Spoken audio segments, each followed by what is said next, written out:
it is always possible that the terms of the ESOP may be modified on a future date. For instance, we have announced an ESOP to our employees. We are asking the employees to remain in the organization for a continuous period of, let's say, 5 years. Let us say the service condition is the vesting condition. So today you are introducing the ESOP and the employees have to serve the organization continuously for the next 5 years. But then during these 5 years, you may always like to change the terms of the ESOP. If the employer is changing the terms of the ESOP after the introduction on the grant date, we shall consider that as modification of ESOP. Now, when an ESOP is modified, there are two possibilities. Possibility one, your modification is resulting into lower benefits to the employee. Or the second possibility, and perhaps the more likely possibility, that the modification is designed in such a manner that additional benefit is available to the employee. So we have to understand modification of ESOP in both the ways. What if the benefits are been reduced? What if the benefits are been improved? Now, when can the benefits reduce? Let us say you are increasing the exercise price. Then it is possible that the benefit will reduce. For example, let us say today you are introducing the ESOP. You are suggesting that the exercise price shall be ₹50. So once the ESOP is getting vested, employee has to pay ₹50 to buy the share. And then we are assuming that the share is trading on the stock market at a higher price. So employee can buy the share at ₹50 and then sell it on the stock market at a higher price and make money. However, let's say after 2 years, we increase the exercise price. We tell our employees that, see, everything is remaining the same, but instead of ₹50 per share, now the exercise price will be ₹70 per share. That same share which earlier could have been purchased for 50, now that same share has to be purchased by the employee at ₹70. Obviously, the benefit that is now available to the employee will reduce. Earlier, as an employee, I could buy the share for 50, and let's assume that the share price on the stock market is ₹80. So I can buy at 50 and sell at 80. Now I'll have to buy at 70 and sell at 80.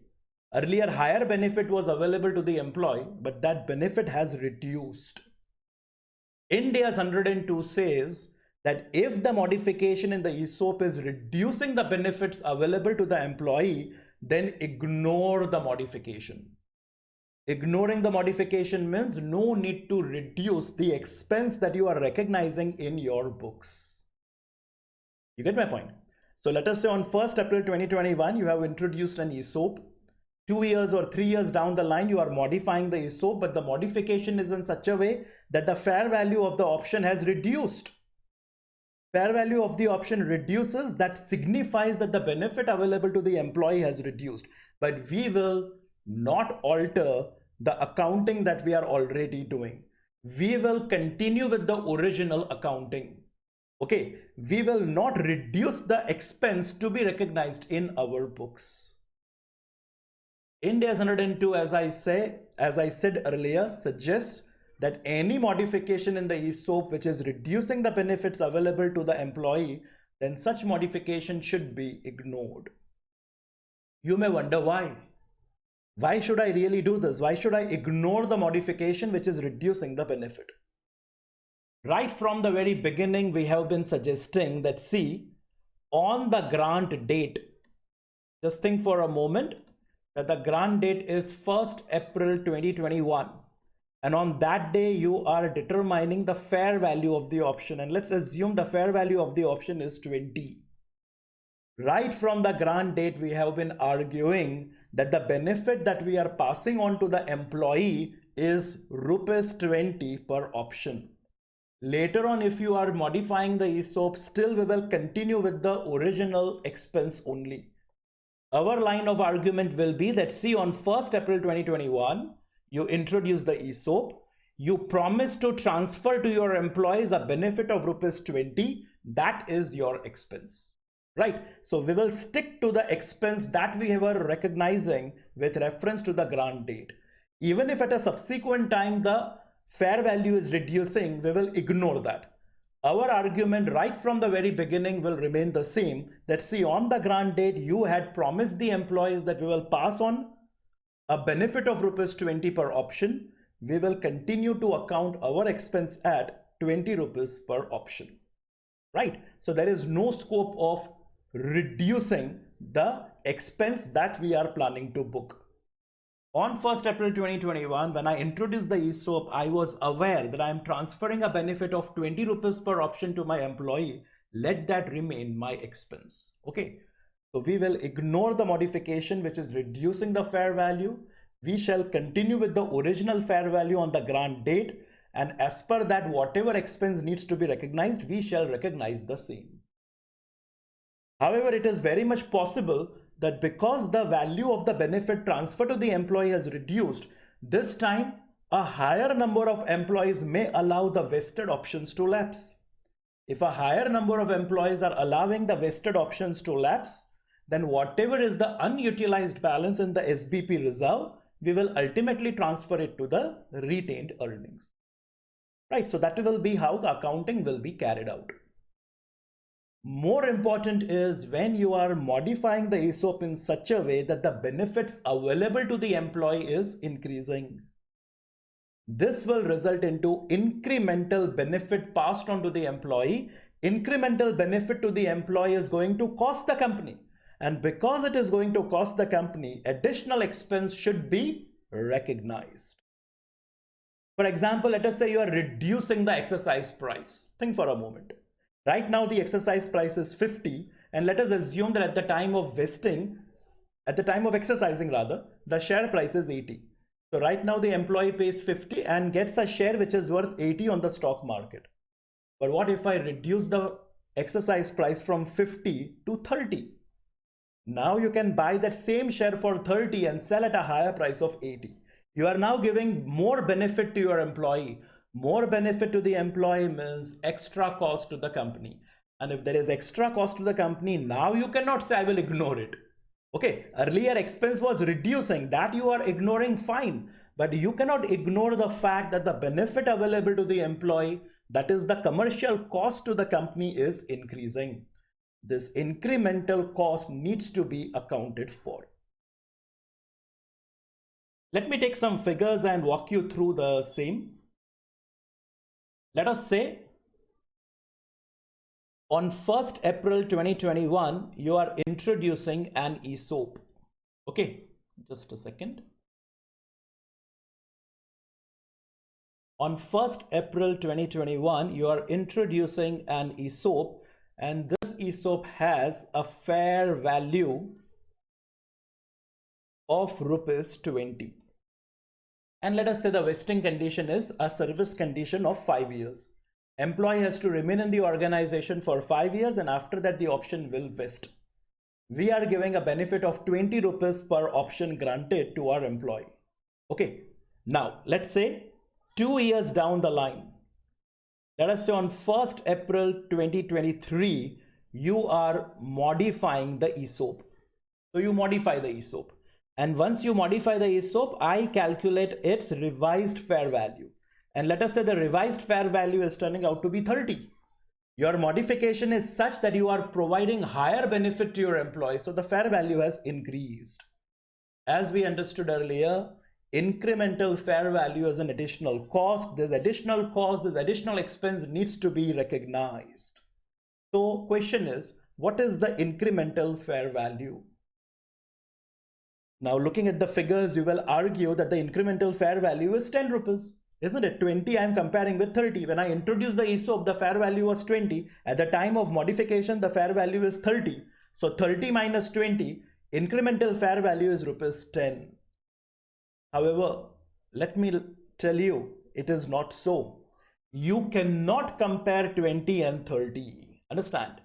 20 and 30 cannot be compared. You know why?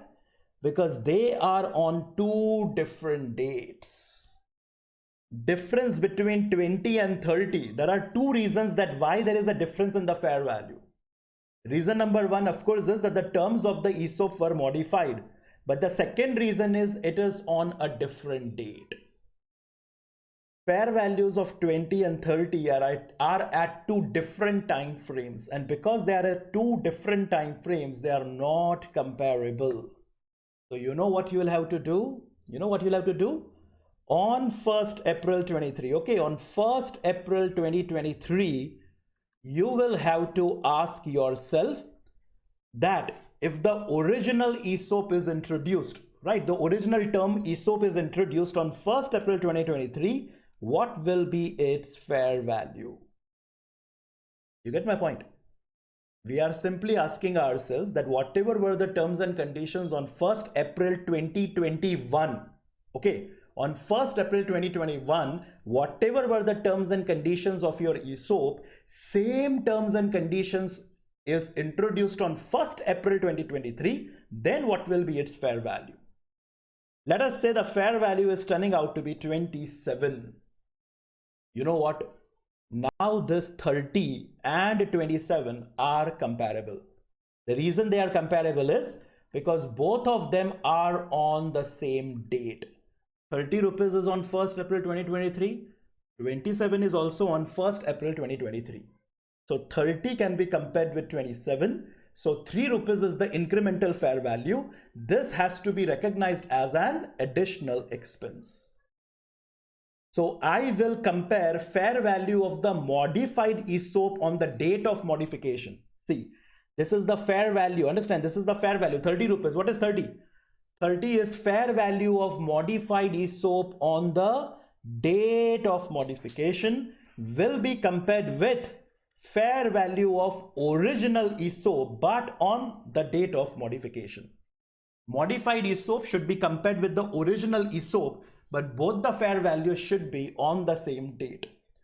In our example, 30 will be compared not with 20, 30 will be compared with 27, and the incremental fair value will turn out to be rupees 3. This is giving rise to an additional expense. The final question that arises now is, how shall this additional expense be recognized? Now there are 3 possibilities over here.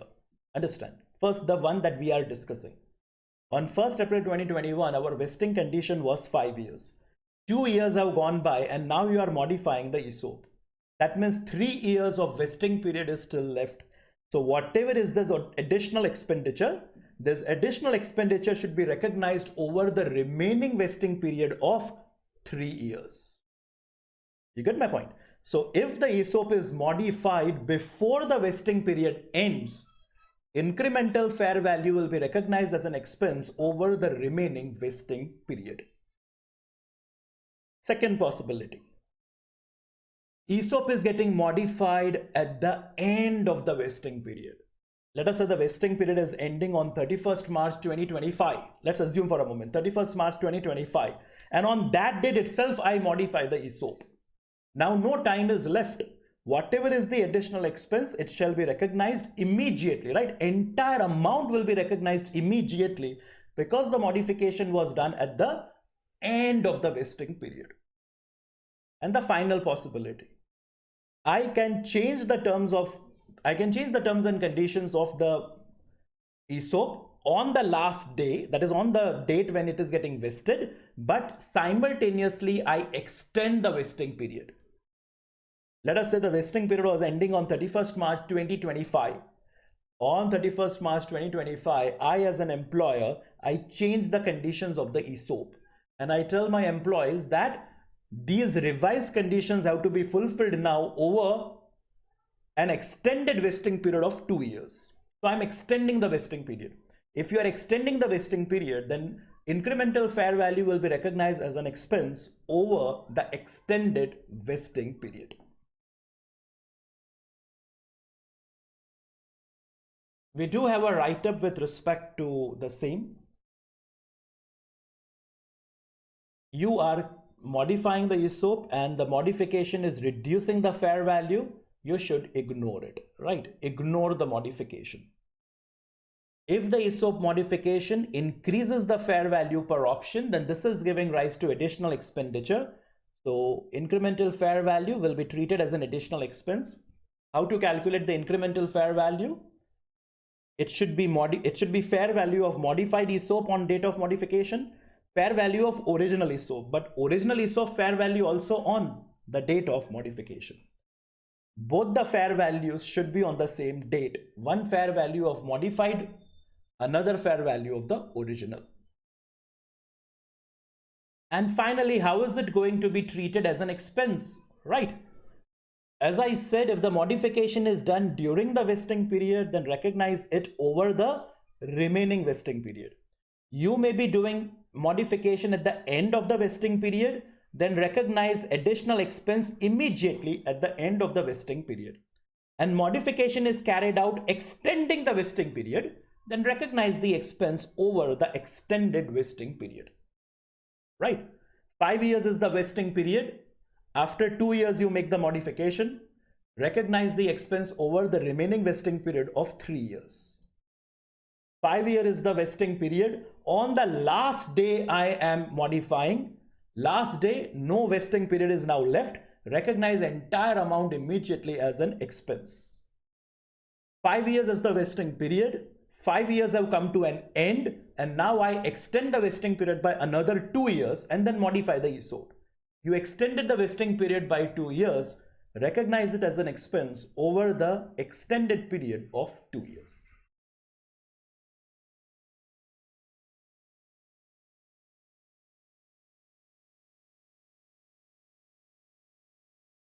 Marathon Incorporation issued 150 share options to each of its 1,000 employees, subject to a service condition of 3 years. Fair value of the option given was calculated at Rs 129. Below are the details and activities relating to the share-based payment plan.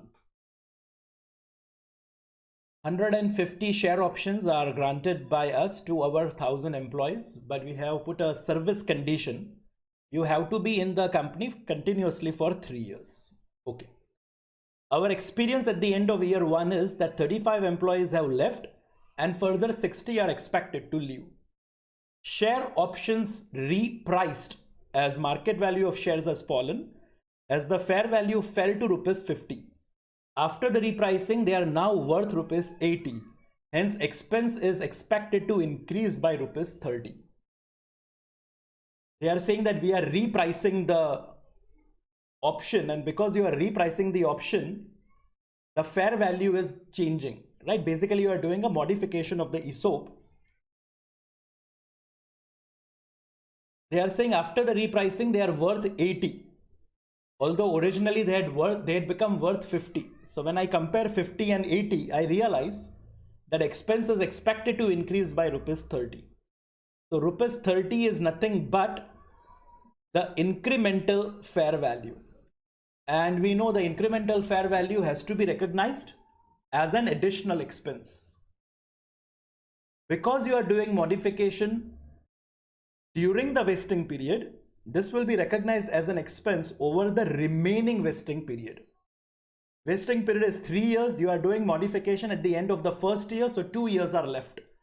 We will recognize the incremental fair value as an expense over 2 years, over the remaining vesting period of 2 years. In second year, 30 employees have left and 36 are expected to leave, and then 39 have left. Compute the expense to be recognized each year. We have to work out the expense.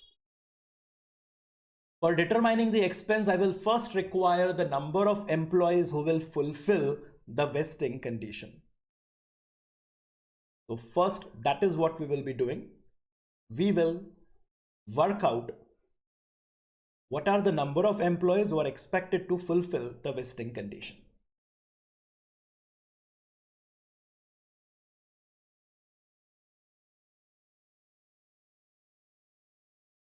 Give the heading. Determination of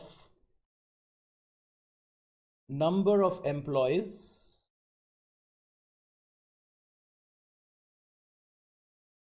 expected to fulfill the vesting condition.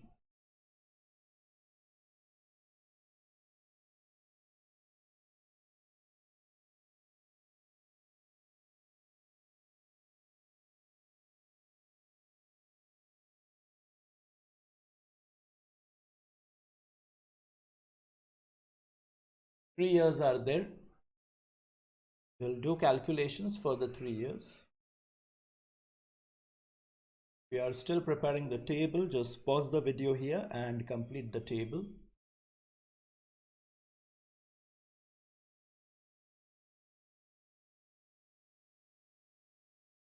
We start with total employees covered. We know we are covering 1000 employees. From this we'll say less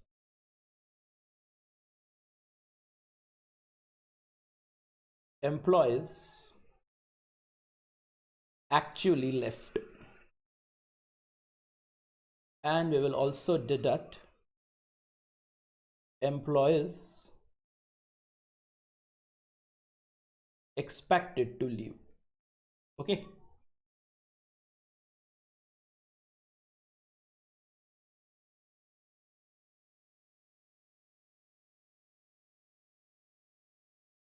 Let's use the information. They are saying in year 1, okay, 35 employees left. 35 have left.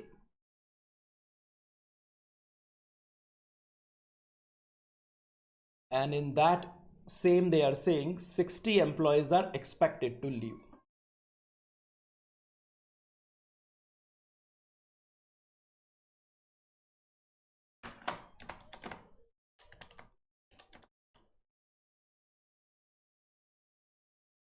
We are expecting 905 employees to fulfill the vesting condition.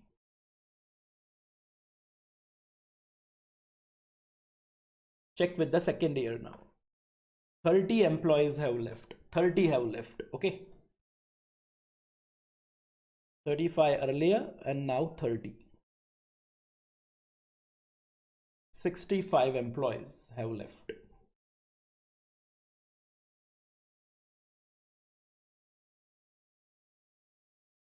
How many more expected to leave? Second year, 36 employees. Okay.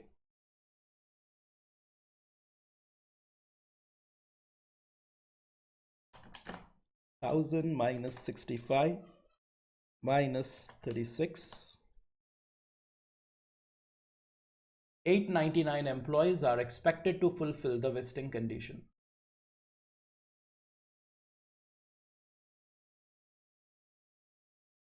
And what about the third year? 39 employees left. Great. 39 have left.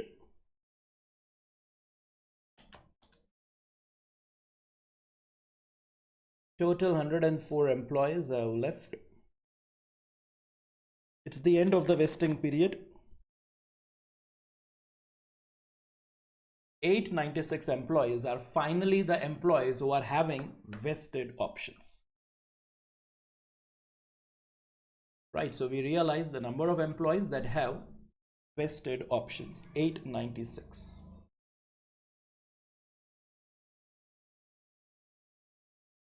If you are still solving, you can just pause the video here and complete it.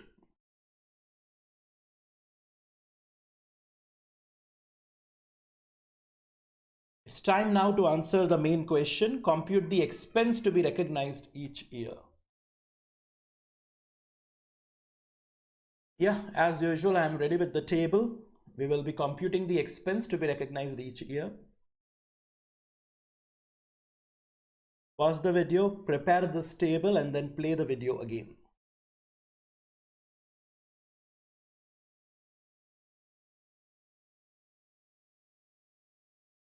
Exact dates are not given, so I say end of year, right, in the date column 1. Now the way we will do it is,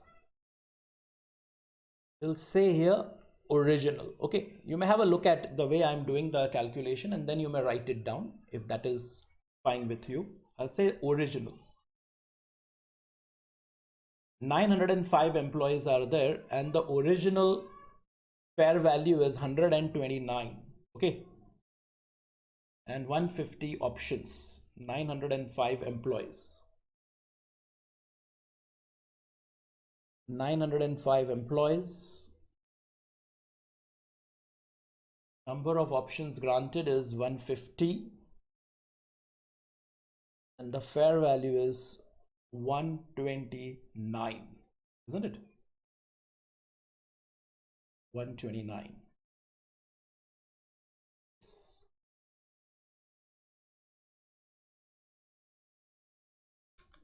905 into 150 into 129.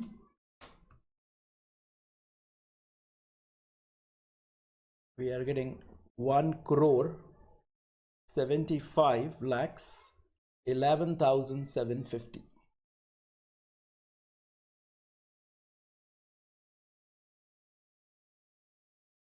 1,75,11,750. I'm dividing that by 3. Okay.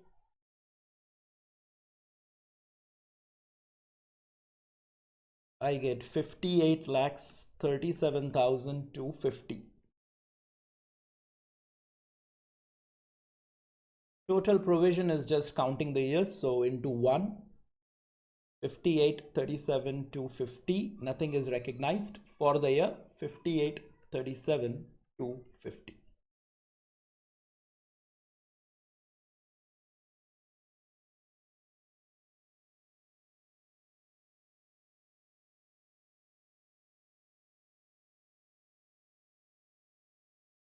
We are modifying the ESOP at the end of the first year. So it will not have any impact on the first year. It will have impact from the second and the third year. Second, I will again say original. Okay. See the way I'm doing it. Original. How many employees now? 899. I'll take 899, 150, and I'll continue with the original fair value, which is 129. 899 into 150 into 129. I am getting 1,73,95,650. 1,73,95,650. Original vesting period is 3 years, so I'll divide this by 3. I get 57,98,550.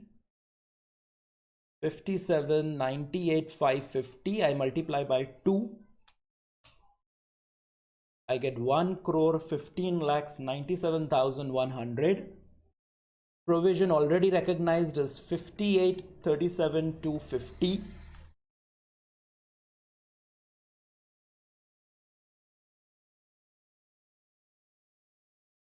A second. I need a little bit more space. Just a second.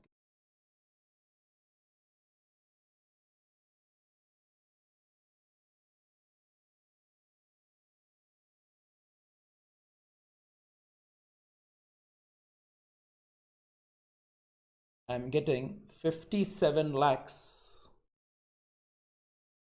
59,850.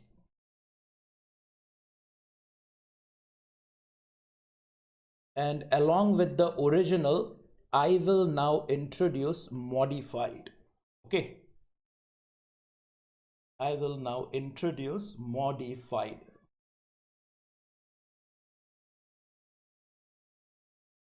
899 employees, 150 options, and the incremental cost is 30. Okay.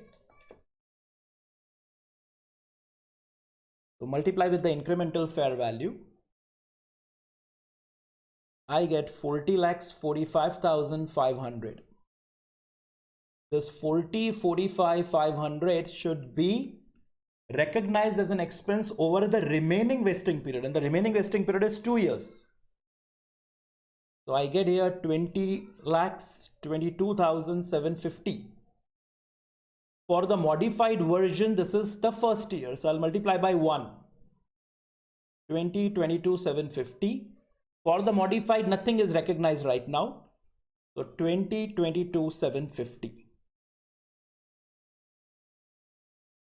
20, 22, 750. To that I add the original 57, 59, 850. Expense to be recognized total 77 lakhs 82,600.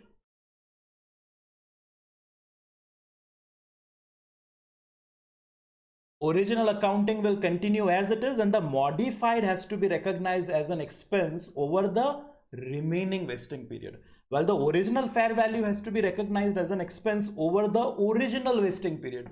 That is the reason I have to distinguish between the two. Original will continue as per the original vesting period, while the modified one or the revised one, it will be over the remaining vesting period.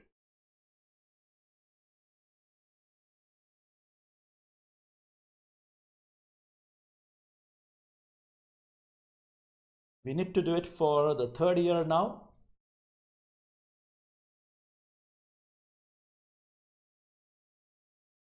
Again, I'll say original. How many employees now? 896. 896 into 150 into 30.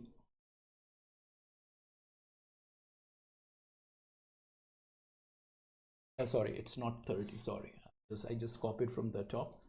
Original fair value is 129, isn't it? Original fair value is 129.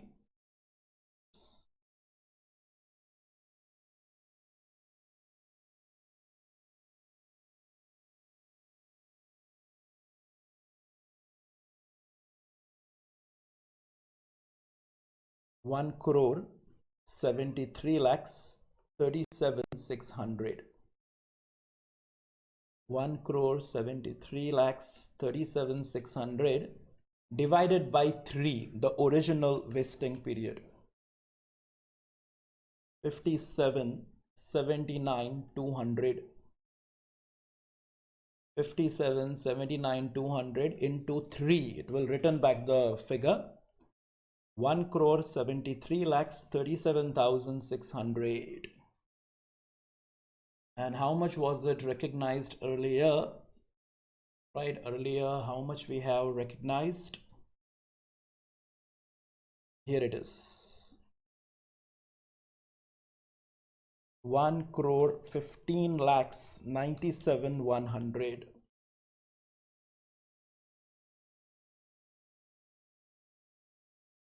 Already recognized. I'll say 1 crore 15 lakhs 97,100. This will give me the incremental figure.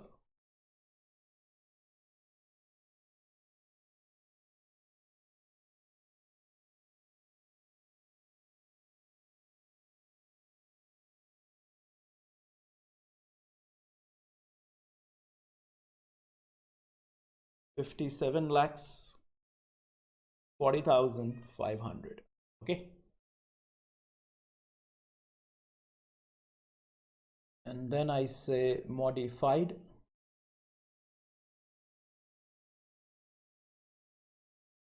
$896 employees, 150 options, and 30 rupees is the incremental fair value.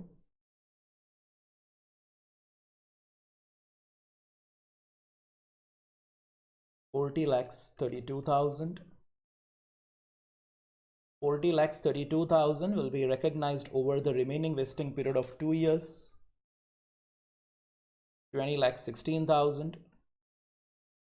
20 lakhs 16,000. It is the second year for the modified. 40, 32. Okay. And how much we had recognized for the modified? How much for the modified? Here it is. 20, 22, 750. 20, 22, 750.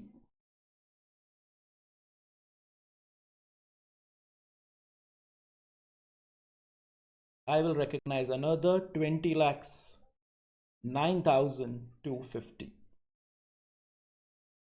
Add up these two figures. 77 lakhs 49,750.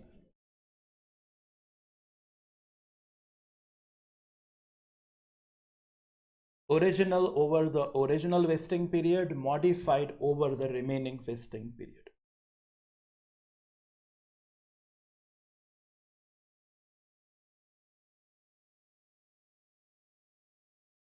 Right?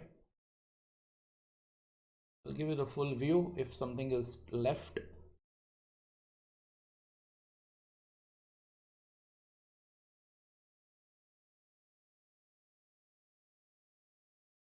Right, this is the first year.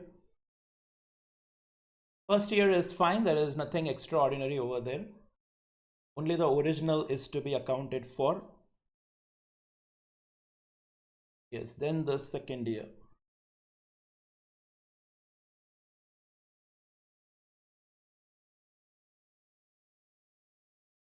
Right, the second year. Original, consider the original fair value and the original vesting period.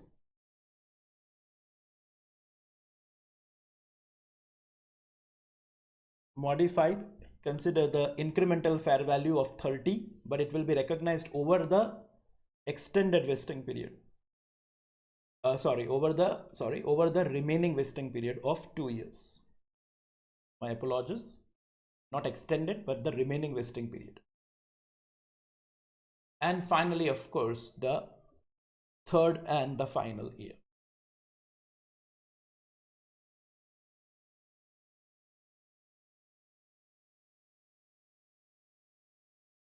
Original fair value 129, original vesting period.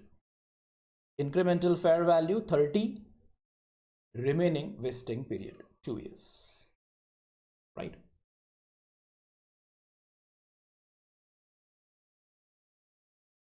Well, that's the end of the answer. They were asking us only to compute the expense. We have computed the expense. And don't worry about the, what you can say, journal entries. The journal entry is the same. What is important is the amount by which you will record the journal entry. Otherwise, it will be employee benefits expense account debit to SBP reserve account, then profit and loss account debit to employee benefits expense account, right? So that is the journal entries that we have to record. So journal entry is not an issue. With what amount will you record the journal entry? We require guidance with respect to the same. So once you are through with the expense, recording accounting entry is not really an issue.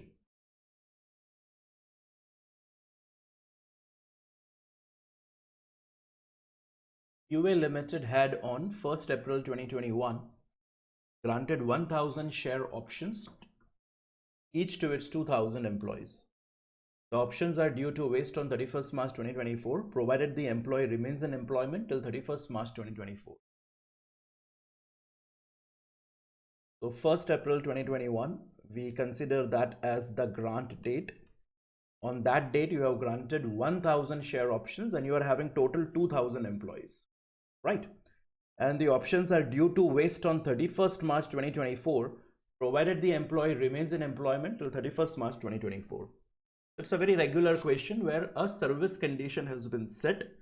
1st April 2021 to 31st March 2024, that means we have put a service condition of 3 years.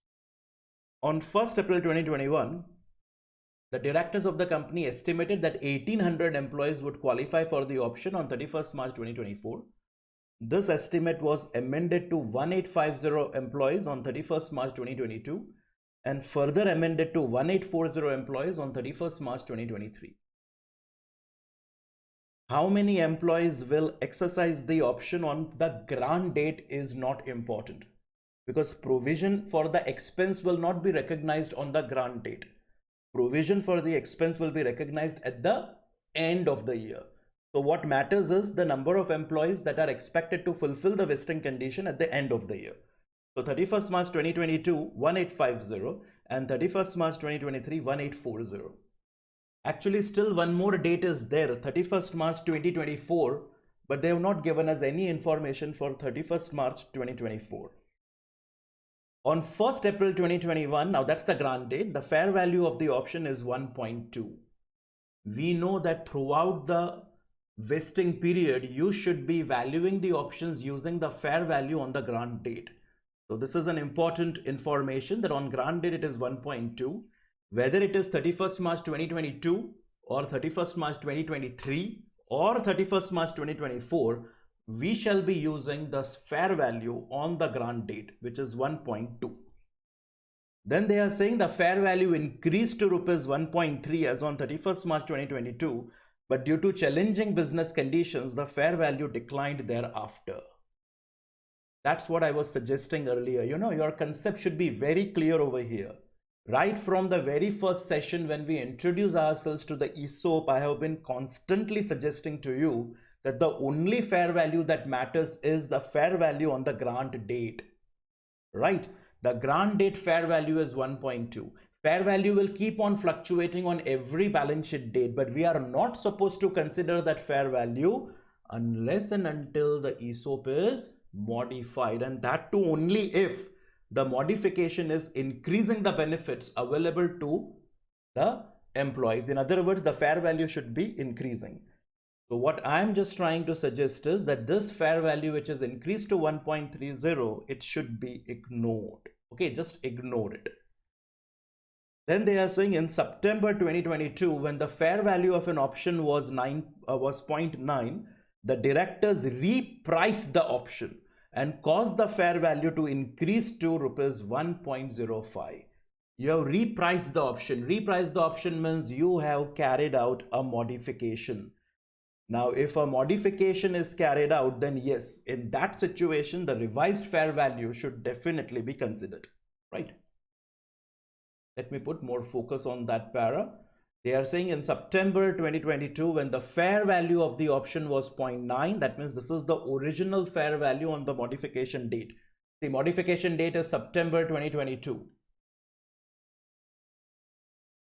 Right, the date of modification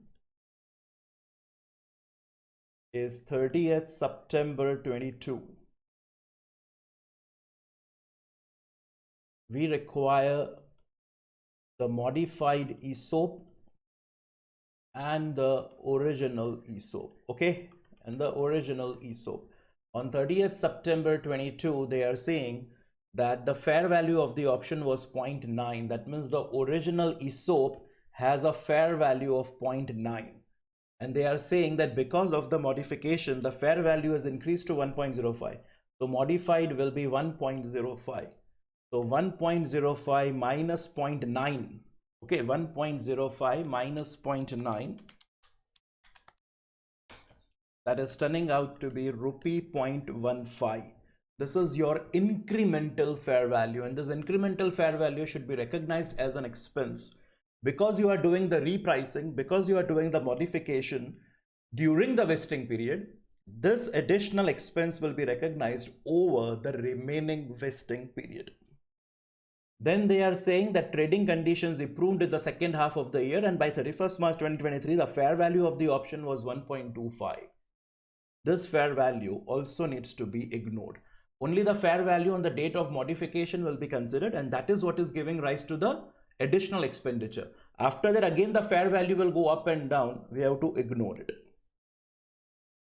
QA Limited decided that additional cost incurred due to repricing of the options on 30th September 2022 should be spread over the remaining vesting period from 30th September 22 to 31st March 2024. Repricing is not happening at the end of the year. Repricing is also happening. Repricing means modification. Modification is happening during the year. So that's the reason you are doing the modification on 30th September 2022, and we know that the vesting period is ending on 31st March 2024. So when we say that incremental fair value will be recognized as an expense over the remaining vesting period will be 30th September 2022 to 31st March 2024. Now 30th September 2022, if I just see in this way, 30th September 2022 to 31st March 23, right? That will turn out to be 6 months. And then of course, 1st April 23 to 31st March 24, that will turn out to be a period of 12 months. So basically this is comprising of 1.5 years, right? So 30th September 2022 to 31st March 2024 is a period of 18 months, or we can say 1.5 years. So over 1.5 years, we are supposed to recognize this as an expense. The company has requested you to compute the expense for these transactions up to 31st March 2023. Vesting period is ending on 31st March 2024. But from the very beginning, we have understood that 31st March 24 information about the number of employees fulfilling the vesting condition is not given, right? They have simply not given us that information. So in the second para of the question, they do say 31st March 2022, how many employees, 31st March 23, how many employees will fulfill the vesting condition?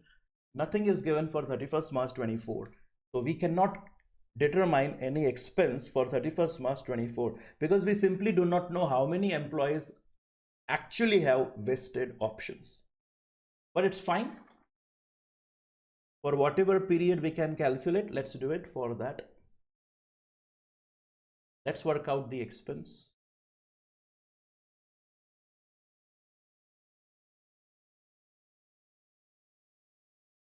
As usual, I am ready with the table. So just give the heading computation of expense each year and then prepare this table. Just pause the video and prepare this table and then we work out the expense.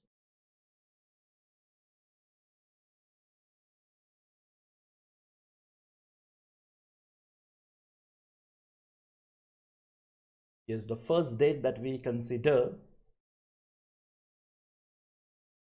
is 31st March 22, right?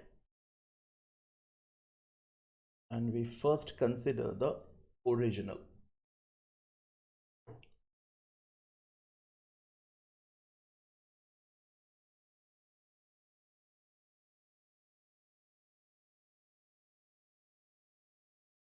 Now 31st March 22, here it is, 31st March 22, 1850 employees. Everyone is given 1000 share option and the fair value is 1.2.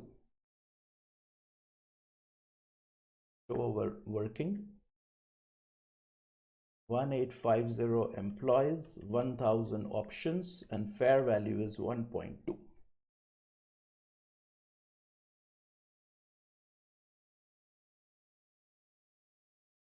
We are getting 22,20,000. Okay, 22,20,000 we will divide by 3. After all, the original vesting period is 3 years, so we divide that by 3. We get 7,40,000.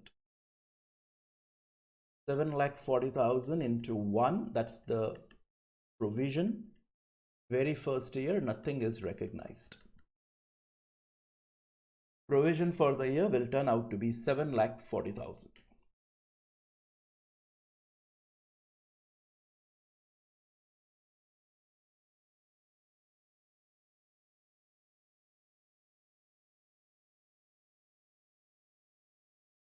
The next date now,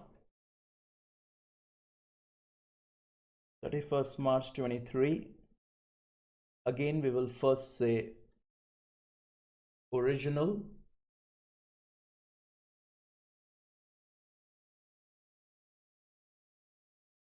March 23, it is 1840 employees. Okay, 1840 employees.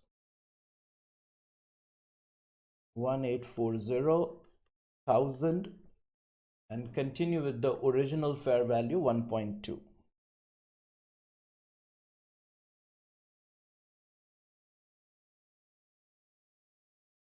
This is turning out to be 22,08,000. This 22,08,000 will be divided by 3. We get 7,36,000. 7,36,000, just count the years over here. We'll multiply by 2. It's 14,72,000, right? We have already recognized 7,40,000. So we should recognize a further 732. Okay.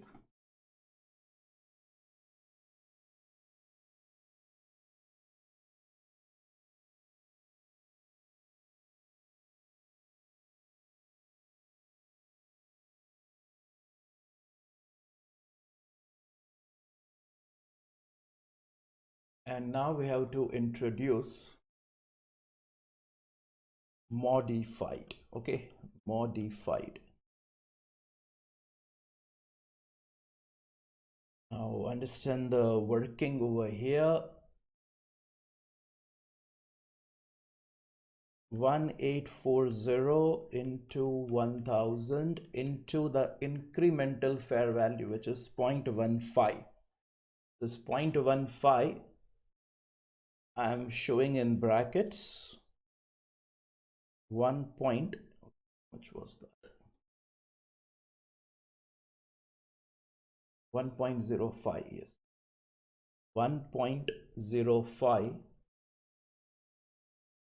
minus 0.9. okay, that's how you have calculated the incremental 0.15. 1840 into 1000 into 0.15. This is giving me 2,76,000. okay, 2,76,000.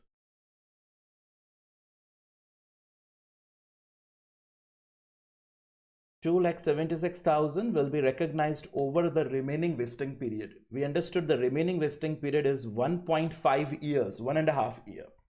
So this you will divide by 1.5. You will get 1,84,000. okay, and this 1,84,000, see, you have done the modification on 30th September 22. And the date that we have put over here, okay, the date that we have over here is 31st March 23. So you are covering the period 30th September 22 to 31st March 23, which is a period of 6 months, or we can say it's a period of 0.5 years. So this I multiply with 0.5. I get 92,000. Nothing is recognized over here. Modification we are doing for the first time, and I take 92 over here. So here 7,32,000 and 92 I have to add. Expense for the year turns out to be 8,24,000. If you want to clarify, you can clarify over here. This is 1.5 years. How? 30th September 22 to 31st March 24, right? That's the remaining vesting period, right? It's nothing but remaining vesting period, because you have done modification on 30th September. This 0.5 year, that is 6 months. How? 30th September 22 to 31st March 23. You can put these clarifications for your own understanding.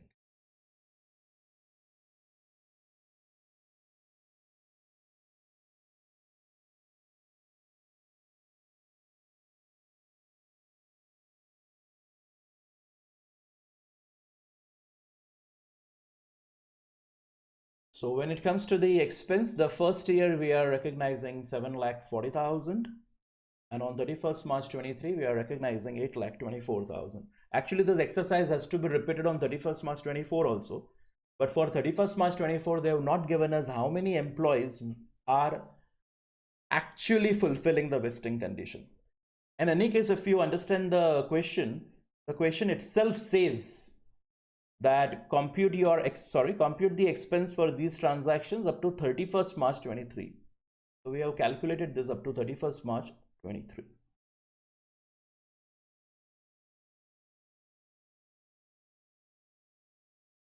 If you are still writing, just pause the video here and complete.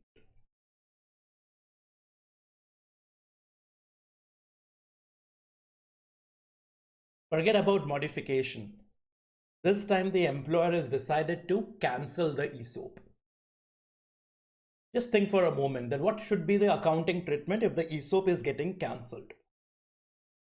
Now, our line of thinking can be in this way, that if the ESOP is getting cancelled, then whatever balance that we have built in the share-based payment reserve account, that balance should be reversed. See, when you were doing the accounting of the ESOP, every year we were determining that what is the expense to be recognized. We used to say it is employee benefit expense account debit to SBP reserve, right? SBP reserve as an equity was been created by us. Every year we were debiting employee benefit expense account and crediting the SBP reserve. So we were building an amount in the SBP reserve. And now that the ESOP is getting cancelled, let me reverse it and take it to profit and loss account, or maybe take it to the retained earnings. However, this is not the way in which Ind AS 102 wants you to carry out the accounting of a cancellation of ESOP. Ind AS 102 says that cancellation of ESOP is nothing but an extreme example of modification of ESOP. Extreme example. Basically, the ESOP is getting modified, but the ESOP after modification does not continue. The ESOP after the modification is discontinued. Whenever an ESOP is cancelled, we will treat it as accelerating vesting. Accelerated vesting means we will now not wait for the entire vesting period to get completed. Whatever is the pending amount of expense which is to be recognized, it will be immediately recognized at the time of cancellation of the ESOP. What I mean to say is that let us say you have introduced the ESOP and the vesting condition is, let us say, service condition. An employee should remain in the organization continuously for 5 years. Let us say 2 years have got completed and now the employer has decided to cancel the ESOP. 3 years of vesting period is still left, right? 3 years are still left, but whatever is the pending amount of the expenditure, that will be recognized in the year in which the ESOP is cancelled. So we are considering as if it is not getting cancelled, but as if it is getting vested. And hence, whatever is the expenditure that was to be recognized in year 3, 4 and 5. After all, the original vesting period was 5 years. First year I recognized the expense. Second year I am about to recognize the expense, but the employer is cancelling the ESOP. So whatever expenditure was to be recognized in second year, that in any case we have to recognize because we are in the second year. But the expenditure to be recognized in year 3, 4 and 5, that will also be recognized at the time of cancellation of ESOP. This is popularly known as accelerated vesting of the ESOP. Now, once you have cancelled this particular ESOP, it is also possible that in lieu of it, you are offering some other compensation to your employees. After all, you had promised your employees that say you remain in my organization for 5 years. This is the number of options that I am granting to you. Now 2 years have come to an end and you are cancelling the ESOP. Obviously, this will result into dissatisfaction amongst your employees. And hence, in lieu of the cancellation of ESOP, you may announce some alternative compensation package. So that alternative compensation package should be determined by us. Also, I said that cancellation of ESOP is nothing but an extreme form of modification. If you say it's an extreme form of modification, then the latest fair value of the ESOP should be determined. So on the date of cancellation, you will do two calculations. One is the alternative compensation package that you are offering to your employees in lieu of the cancelled ESOP, and what is the latest fair value of the cancelled ESOP. We will compare these two amounts and the difference will be recognized as an expense in the profit and loss account. In case if the difference is a gain, then it will be credited to the profit and loss account. So basically what will happen is share-based payment reserve, the balance that you have used in the balance that you have built in the share-based payment reserve, it will be utilized against the actual compensation that you are going to provide to your employees in lieu of the cancelled ESOP. I have a write-up with respect to it. We can discuss that. These are the 4 steps that you will have to carry out whenever there is a cancellation of ESOP. As I said, cancellation of ESOP is treated as accelerated vesting. Whatever is the expenditure to be recognized in the future vesting years will be brought forward and recognized immediately. Expenditure of remainder vesting period is immediately recognized as an expense. Yes. Then, as I said, that it is nothing but an extreme form of modification. So please do work out the latest fair value of the ESOP. So we say, as a second step, fair value of ESOP is remeasured on the date of cancellation and deducted from equity. This will basically give you the amount of the SBP reserve which is to be utilized. Okay. Third step, actual compensation in lieu of the cancellation of ESOP, if any, is determined. Are you offering anything to your employees so that the dissatisfaction amongst your employees can be eliminated? If not eliminated, at least reduced. So what's your actual compensation? And the difference between the actual compensation and the amount to be deducted from the equity shall be recognized in the profit and loss account. It can be an expense, it can be a gain. So accordingly, the P&L may get debited or the P&L may get credited.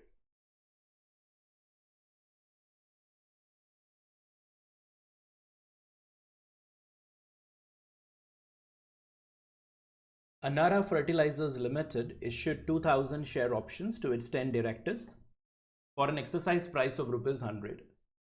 The directors are required to stay with the company for the next 3 years. So 2000 share options are given to 10 of your directors. Exercise price is 100.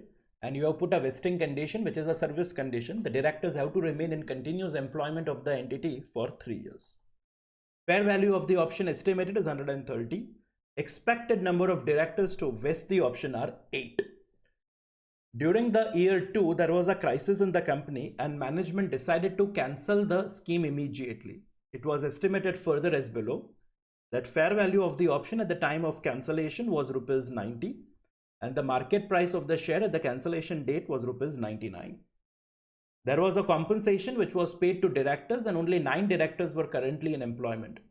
At the time of cancellation of such scheme, it was agreed to pay an amount of 95 per option to each of the 9 directors. How the cancellation would be recorded? We have already discussed this thing, that cancellation of ESOP shall be treated as accelerated vesting. Now we are not going to wait for 3 years. At the end of the second year, the ESOP will get cancelled. At the end of the second year, whatever expense is to be recognized for second year, and also the expense to be recognized in the third year. The third year expense will be brought forward and the total expenditure will be booked at the time of cancellation in the second year itself. So that will be the first calculation that we will have to do, that what exactly is the expense to be recognized each year. Then we will like to know what is the amount that will be deducted from equity and what is the actual compensation offered to the employees in lieu of the cancelled ESOP. And that will eventually give us what is the amount to be adjusted against the profit and loss account. Basically, there are 4 steps as we had discussed it. Right, these are the 4 steps. Let us first do step 1, where we work out the expense to be recognized each year.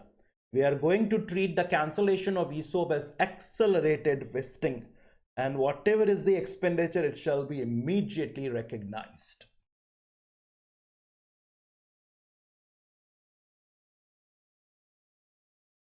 Let us carry out the computation of the expense each year.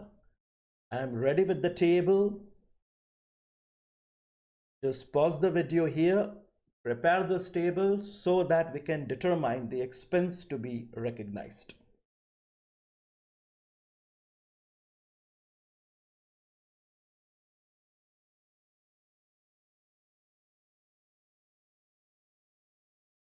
No exact dates are given, so we say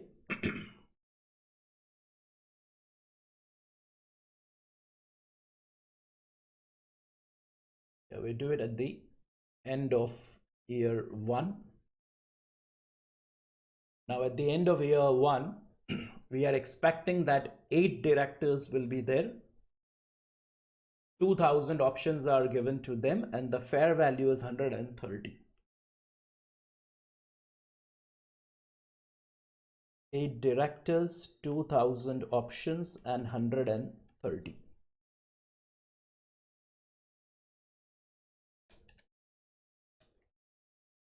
This is giving us 20,80,000. Vesting period is 3 years, so we will recognize this as an expense over a period of 3 years. We are getting an odd figure.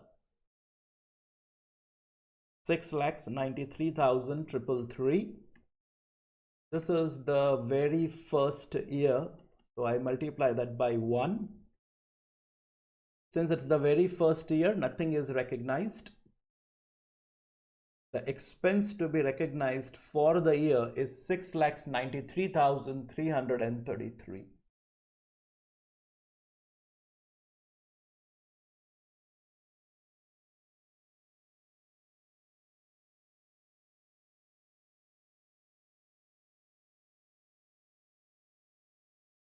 Yes, it's time now for the second year. Okay. Now they are saying in this third para that during the second year there was a crisis in the company and the management decided to cancel the scheme immediately. Okay. And then towards the end they are saying that there are now 9 directors.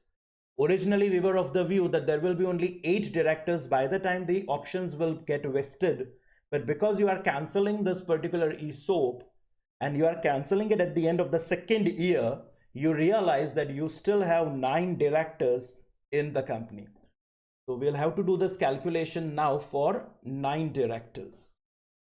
I will take 9 directors, multiply that by 2,000, multiply that by 130. When you are recognizing the expense, you have to continue recognizing the expense at the original fair value. By original fair value, I mean the fair value on the grant date. So what I do is, I take 9, I multiply by 2,000, I multiply by 130. I am getting 23,40,000. If things were continuing as normal, then this 23,40,000 would have been divided by 3. But as I said, the ESOP is cancelled. This is accelerated vesting. You will recognize not just the expense of the second year, you will also recognize the expense for the third year. In other words, no need to determine provision per annum.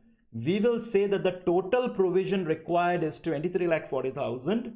You have already recognized 6,93,333. So deduct that. Right, deduct that.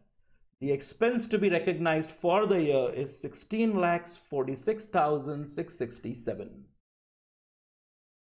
16,46,667 is the expense to be recognized at the end of the second year. Remember, this is the cumulative expense to be recognized for second year as well as third year. After all, you cancelled the ESOP and it is accelerated vesting.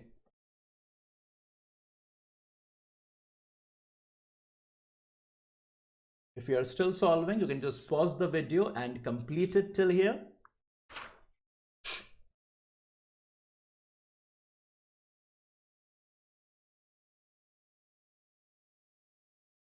So we are through with step 1. Okay, step 2. Cancellation of ESOP is nothing but an extreme form of modification. We should work out what is the latest fair value. And this latest fair value of the ESOP will be nothing but the amount to be deducted from equity. By equity, we mean the SBP reserve that you are building.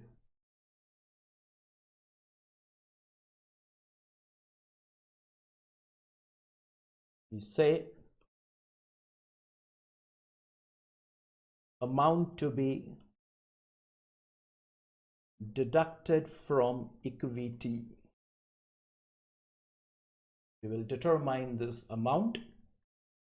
9 directors are there and 2,000 options are given. We should remeasure the ESOP at the latest fair value. So let me go to the question. What is the latest fair value? Okay.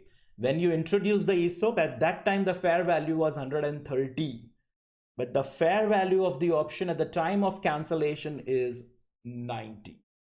Here we will use 90.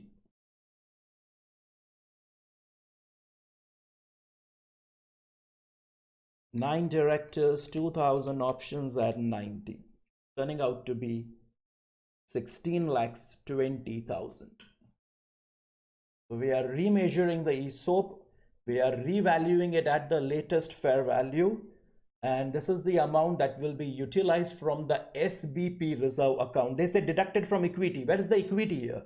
It is the SBP reserve, share-based payment reserve, the equity that you are building. Through with step 2, time for now the step 3. Actual compensation in lieu of cancellation of ESOP, if any, is to be determined. You are cancelling the ESOP.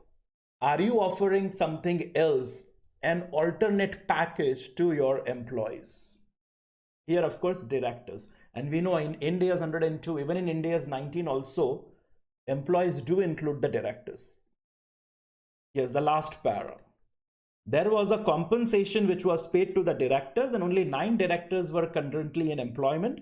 At the time of cancellation of such scheme, it was agreed to pay an amount of 95 per option. So that's the actual compensation. Per director, we are ready to pay them 95 rupees for every option granted to them.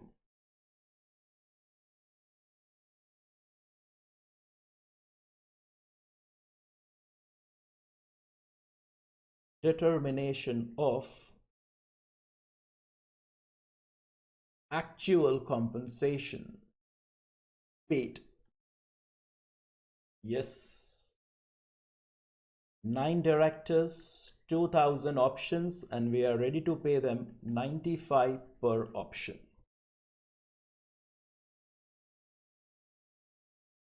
That's turning out to be 17,10,000.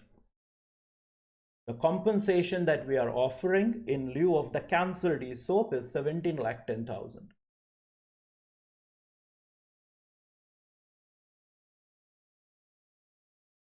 Through with step 3, and now the final step. The difference between 3 and 2 is recognized in profit and loss account. Okay.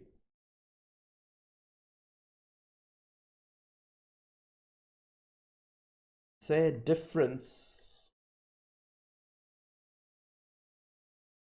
recognized in profit and loss.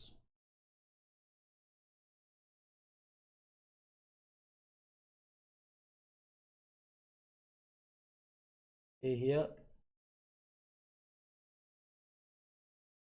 actual compensation 1710 less deducted from equity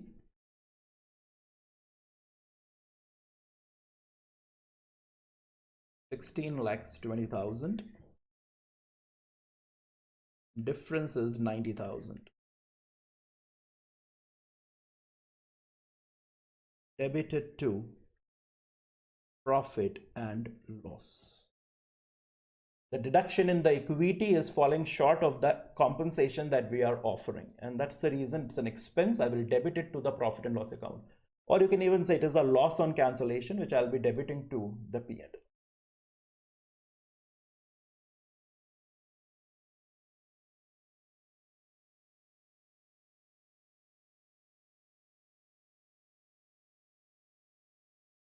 Let us complete this by providing journal entries. The journal entries will make things much clearer than all the calculations that you have done. Right? One of the best ways of understanding accounts is always to record accounting entries. So just see what scheme of accounting entries can we record over here.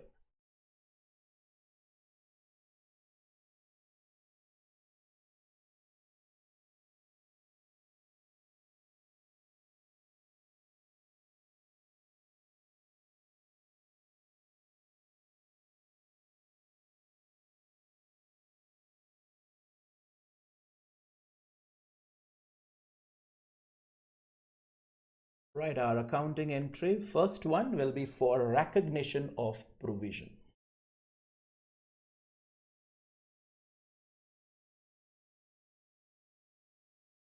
employee benefits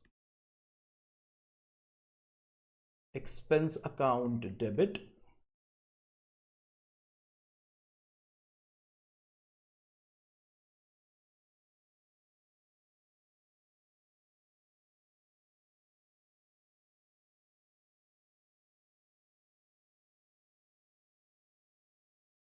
employee benefits expense account debit to share-based payment reserve account, right?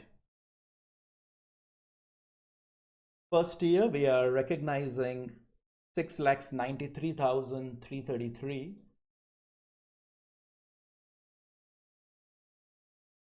$6,93,333, and in the second year 1646,667. 1646,667.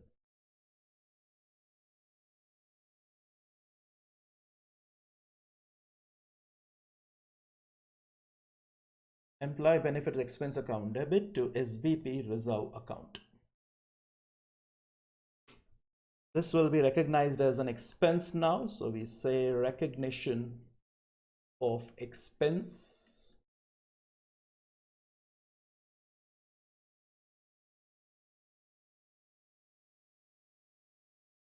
profit and loss account debit to employee benefits expense account, right? 6,93,333. Similarly, 16,46,667.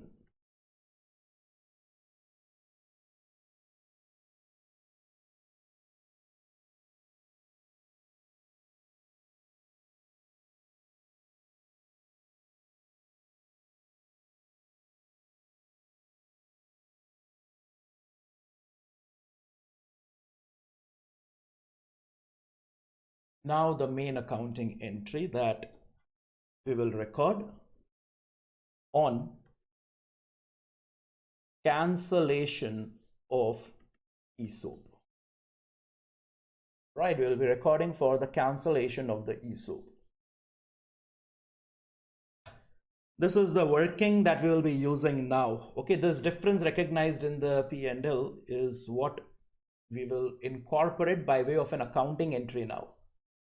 Understand? This is actual compensation.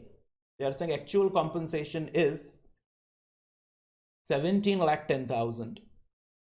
So we can say that this is something that you are paying in cash. So bank account will get credited, isn't it? Because this is the amount that you are paying. Then we are saying deducted from equity. Now you only think when you are doing ESOP accounting, what is the equity? What is equity? Equity is nothing but the SBP reserve that you are building. So 16,20,000 is to be deducted. That means SBP reserve account is to be debited. And this difference, we have already made it clear that this will go to the profit and loss account. We are supposed to debit the same. This is what is to be incorporated now as a part of our accounting entry.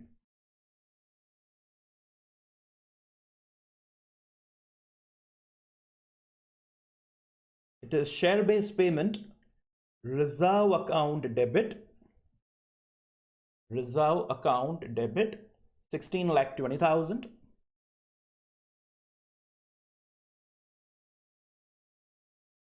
Profit and loss account debit,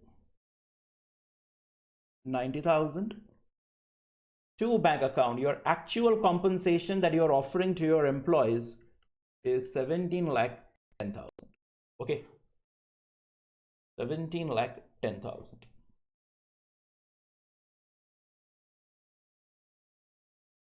That's your accounting entry on cancellation of the ESOP.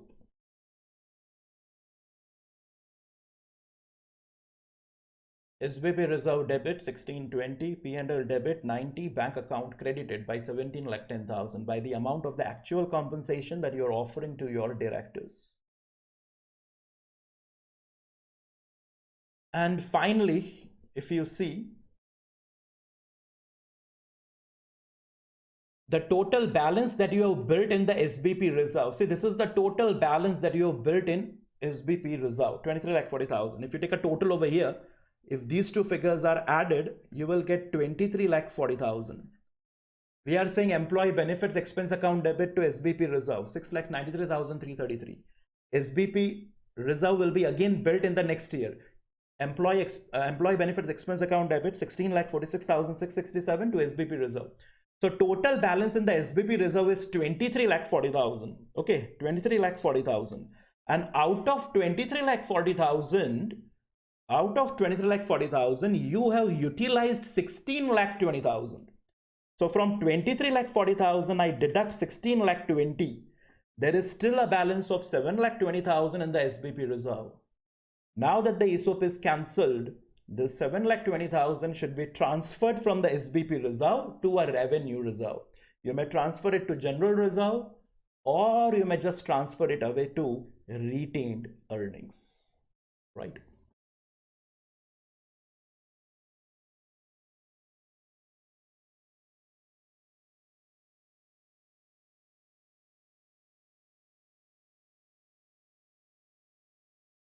Transfer of unutilized balance.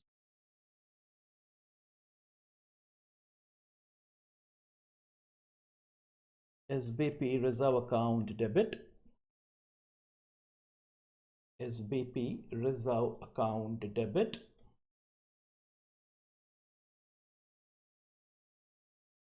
Total balance is 23,40,000 and we have been able to utilize 16,20,000. Okay. 2340 minus 1620, I'm getting 7,20,000 to any revenue reserve.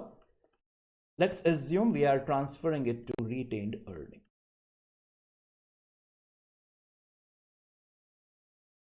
$7,20,000. The unused balance in the SBP reserve is transferred.